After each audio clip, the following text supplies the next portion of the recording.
Immunology Insights, Basics and Beyond, Chapter 24, The History of Vaccines. Marcello here. Welcome back to Immunology Insights, Basics and Beyond. In our last chapter, we explored the pioneering work of Louis Pasteur and his germ theory, which revolutionized our understanding of infectious diseases. As we also heard, his work as well as the work of Edward Jenner laid the foundations for vaccines. But actually, the history of vaccines goes back much further than Jenner's and Pasteur's work. So today, we will take a journey through time to explore how vaccines were developed, from very early immunization techniques to modern advancements that protect millions of people worldwide. So let's talk science. Let's have a look at early immunization practices. Long before vaccines as we know them were developed, civilizations had already discovered ways to protect against infectious diseases. For example, the variolation from the 10th to 18th century. One of the earliest known immunization techniques was variolation, which originated in China, India, and the Ottoman Empire. In this process, material from smallpox sores, such as dried scabs or pus, was collected from a person with a mild case of the disease and deliberately introduced into the healthy individual, either by inhalation through the nose or by placing it onto a small cut in the skin. Surprisingly, many people developed only a mild illness and then became immune to smallpox. So why didn't the smallpox material used in variolation make people severely ill? The key lies here in the type and timing of the source material. Healers often chose scabs or pus from people with relatively mild symptoms, hoping to pass on a weaker form of the virus. Although risky and not without fatalities, this practice resulted in significantly lower mortality rates compared to catching smallpox naturally. In an era without germ theory or modern virology, this insight came from empirical observation. People who had gone through variolation didn't get sick during outbreaks. This knowledge was passed through generations and adapted across cultures. Lady Mary Wortley Montagu, an English aristocrat and smallpox survivor herself, played a pivotal role in bringing variolation to Europe in the early 18th century. After witnessing its success in the Ottoman Empire, she advocated for the practice in England, despite fierce resistance from the medical community at the time. Then, of course, we had the birth of vaccination as we know it today with Edward Jenner's approach to smallpox. The true turning point came in 1796, when Edward Jenner, as we heard before, an English physician, made a game-changing observation. He noticed that milkmaids who had contracted cowpox, a much milder disease, seemed immune to smallpox. To test his theory, he inoculated a young boy, James Phipps, with material taken from cowpox lesions. Later, when exposed to smallpox, the boy remained healthy. This marked the development of the first true vaccine, a term derived from vacca, the Latin word for cow. Jenner's discovery led to the first organized vaccination campaign. And over the centuries, mass immunization helped achieve something remarkable: the global eradication of smallpox by 1980, declared by the World Health Organization. It's the only human disease to be completely wiped out through vaccination, a milestone in medical history. Next, let's have a look at the rise of modern vaccines. Following Jenner's discovery, the 19th and 20th century witnessed an explosion in vaccine research and innovation. Louis Pasteur built upon Jenner's principles. A brilliant French microbiologist, Pasteur developed the concept of attenuated vaccines, vaccines made from weakened but still living forms of the pathogens. His work led to vaccines for rabies, anthrax, and cholera. He also laid the groundwork for the principles of sterilization and microbial attenuation that are still relevant today. In the 1920s, scientists developed toxoid vaccines for diseases like diphtheria and tetanus. These vaccines don't use the pathogen itself, but rather an inactivated form of the toxin it produces.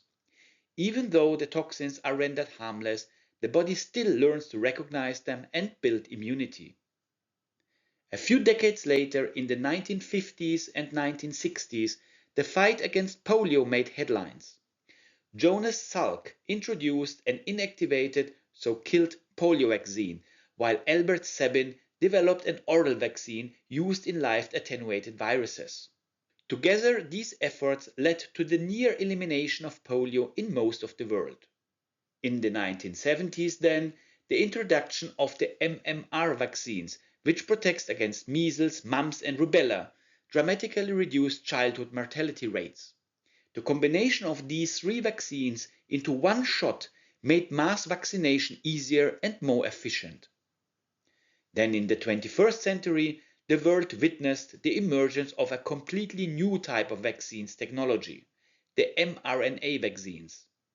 While the science behind the mRNA vaccines had been in development for years, it was the COVID-19 pandemic that accelerated their real-world application.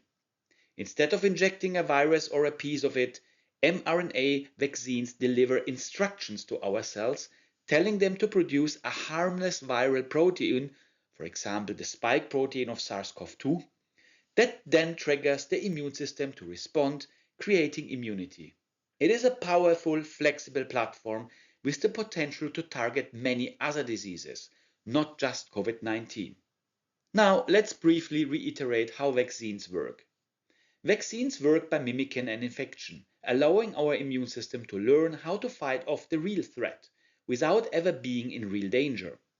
When a person is vaccinated, their immune system is exposed to an antigen, which could be a protein from a virus, a piece of bacterial toxin, or even a whole weakened microorganism. This triggers then several responses. First, the innate immunity, the body's first line of defense, recognizes foreign invaders and sounds the alarm bells.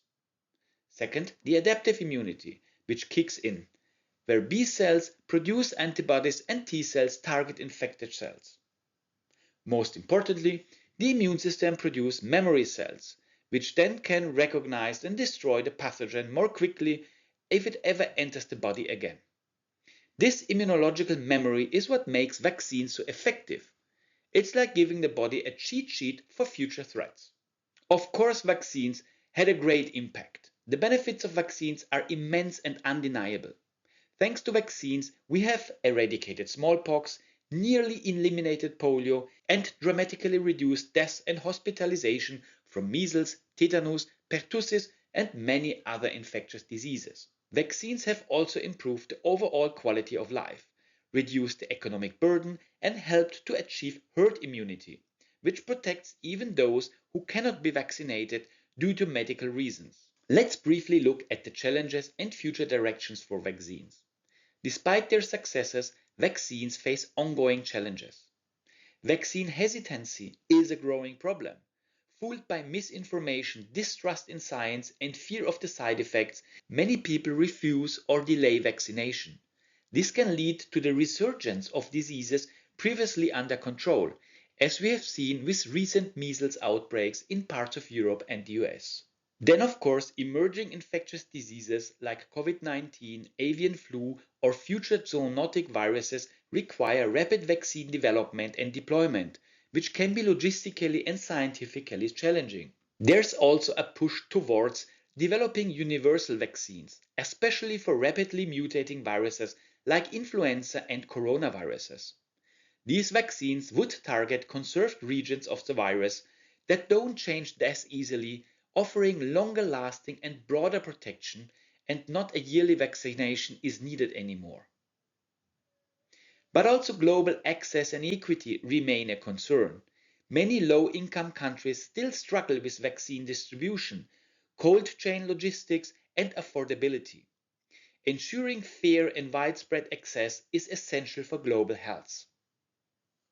To conclude, the history of vaccines is a remarkable story of human ingenuity, scientific progress, and life-saving impact.